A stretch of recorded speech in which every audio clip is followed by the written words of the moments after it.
Hello, I'm Lora Cheadle, and if you're interested in my story around infidelity, here it is. After 23 years of what I thought was a pretty good marriage, I mean, of course, we had our ups and downs, but nothing that I considered abnormal. I was devastated to learn that my husband had been cheating on me for 15 of those years with multiple women.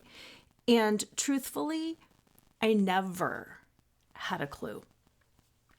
What made it worse was that I had stepped away from my legal career to dedicate myself full time to being the perfect mom, the perfect wife, and to really allow him to pursue his dreams to the fullest extent possible. I was looking forward to reclaiming myself, my identity, to start traveling with him and doing all of the things that I had put off when our kids left. And it was right before our youngest graduated from high school that I got the news.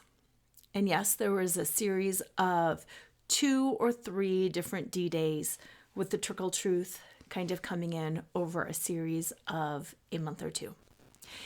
And as I'm sure you know, it's devastating.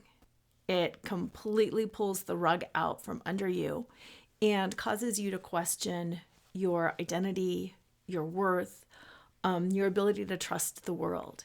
It's, I think, one of the most painful things any of us can go through.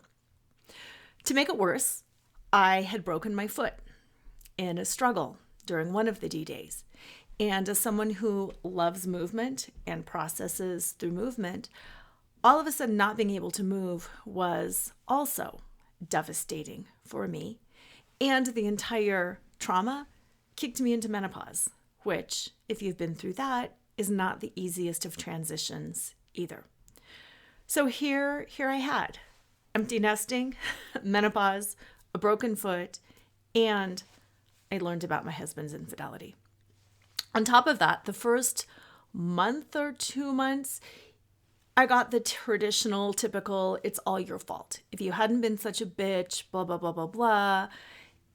And that made it so difficult because I was in it on my own, and it's a whole different level of gaslighting, like what's true and what's not true. A few months in, I don't know exactly what the change was, but my husband came to me and he said, "This isn't about you. This is me. I'm a horrible person. I am a horrible person. I don't know why this started or how I got involved in it, but it's not you, it's me." Well, then we had a ball game because then he had opened up the dialogue so we could start having a conversation around what does this mean and what did you do and why and what were some of the reasons around that. And like you, I think I read every resource that was available online, did a lot of YouTube videos, a lot of blogs. I was seeing a counselor. My husband was seeing a counselor. We were seeing a marriage counselor together. At that point, we also signed up for an affair recovery weekend. We did an in-person intimacy course. We did all of the things. And slowly but surely, we started really understanding where each other was coming from. And because we were already, I think, at the bottom, because the worst had already happened, we were both willing to be more vulnerable than we had ever been before.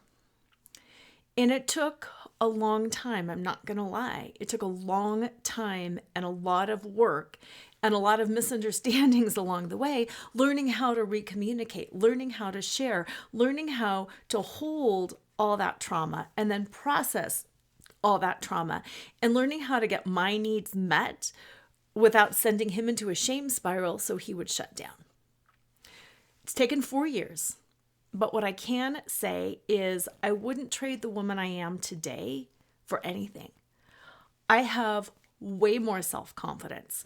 My self-worth is truly unshakable because I know there is nothing that I can't do. My identity is very solid. It's no longer his wife or their mom or, this kind of attorney or that kind of a PTO person or this kind of a fitness trainer. I have my identity as Lora. And that's something I really didn't have before. And I have a whole lot of empathy, connection, clarity around who I am, what I want, what I deserve, and much clearer boundaries. I trust myself. Of course, I seek input from other people, but I trust myself at a level that I have never trusted myself before. Do I have bad days? Of course. Do I still sometimes cycle into an obsessive thought pattern? Of course. Do I still get triggered? Yes, I do, of course. I mean, this is some significant trauma, but here's the thing. I've got the tools to manage it. And I can recognize, oh, this is what's happening. This is what I'm feeling. And this is how I can walk myself back out of it. And this is where I can go for support. And what I know, without knowing you personally yet, but what I know beyond a shadow of a doubt is not only can you get through this, you can. But you can also fully process this trauma so it's not hanging over you forever. And I know that you can use this as a catalyst for the greatest amount of good and change possible. And I know that no matter what has happened or no matter what will happen, it doesn't matter if your spouse comes to the party or not. What I do know is you are going to be a better person because of it. And I do know that you need connection and you need resources and you need help and you need support and you need accountability. And I know it's going to be a journey. But here's the thing, all of life is a journey. So you can use it as a journey for growth and good and have some fun along the way. Or you can just kind of be stuck in the muck and feel miserable and awful. And the journey is going to happen. No matter how you feel, the journey is going to happen. And you have a choice. You have a choice to be happy, to find growth, connection, and joy in the process, or not. I sincerely hope that you join me. I sincerely hope that you choose to have some fun along the way, because you got one life. And a lot of things have happened and a lot of things will continue to happen. I'm here for you. Please reach out anytime you need support. Join us on our monthly Sunday meetup calls. And right now, before you do anything else, go to nakedselfworth.com, www.nakedselfworth.com, and download your Sparkle After Betrayal Recovery Guide. It is a great guide to keep you centered, to keep you looking forward instead of tangled up in the pain of the past. I'm sorry that we have had to have met under these circumstances, but I really do look forward to connecting with you. And I know that as hard as it is to hear right now, ultimately this was a gift. And I know that you, like me, can make the most of it because it's really hard, but you can. I look forward to seeing you soon. Bye-bye.